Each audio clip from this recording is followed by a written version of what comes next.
Okay, that's all for the 54 protocols within the new protocols. We're going to talk now about the procedures section. Of course, there's a disclaimer in the procedures section. These procedures may only be performed as trained, authorized by an OMD, and in accordance with the Virginia Scope of Practice maximums. The procedures listed here contain general instructions and protocols for their implementation. If using equipment not listed here, or in the event of conflicting instruction, follow the manufacturer's suggested settings and or procedures.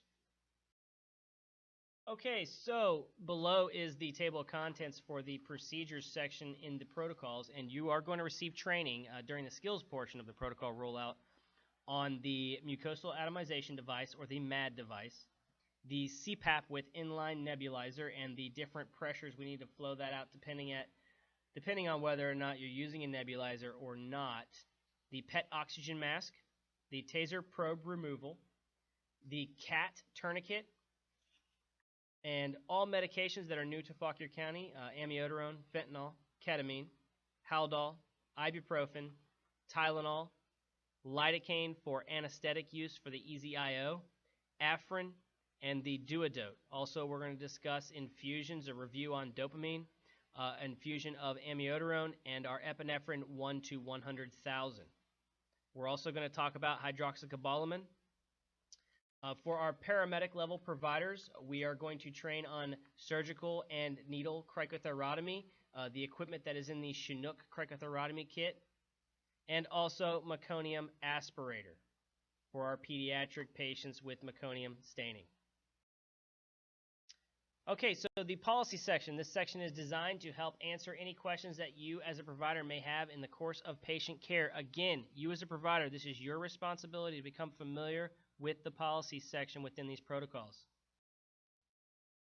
And this is what the policy section will cover. Below is a picture of the table of contents for policies. We have abuse and neglect, air medical utilization, ambulance patient destination, criteria for death, deceased subjects, direct admission, discontinuation of pre-hospital resuscitation, documentation and confidentiality, extraordinary care not covered in these protocols, hospital reporting and online medical control, and impaired field providers.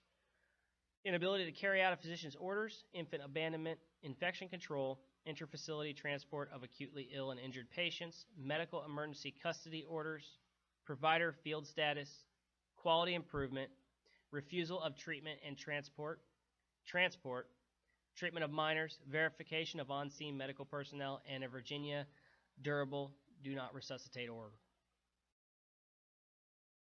The medication reference section references all medications that will be carried within Fauquier County. The color-coded medication reference, or commonly referred to as the Broslow tape, just a note on this, we've circled here the average.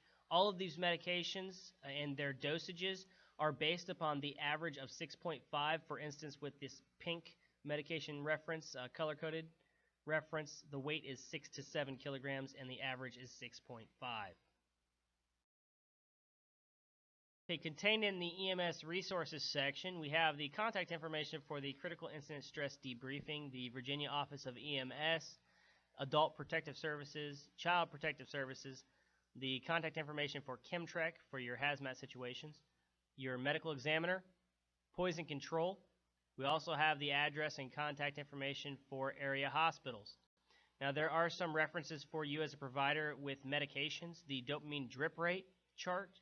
You also have a mixing D10% and D25% for your hypoglycemic patients, pediatric. You have IV drip rate chart and an APGAR score. Continuing with the reference section, we have the Glasgow Coma Score Adult, Glasgow Coma Score Pediatric, the Trauma Score, the Field Trauma Triage, the Field Stroke Triage Decision Scheme, the Rule of Nines for adults and pediatrics, and the Start Triage and Jump Start Triage. Okay, this concludes Module 3, the Intermediate and Paramedic Training for the 2014 Medical Treatment Protocol Guidelines. You have now completed the online portion of your protocol rollout training, and your last step is to attend the Intermediate and Paramedic Skills Training. Once again, thank you for completing this training.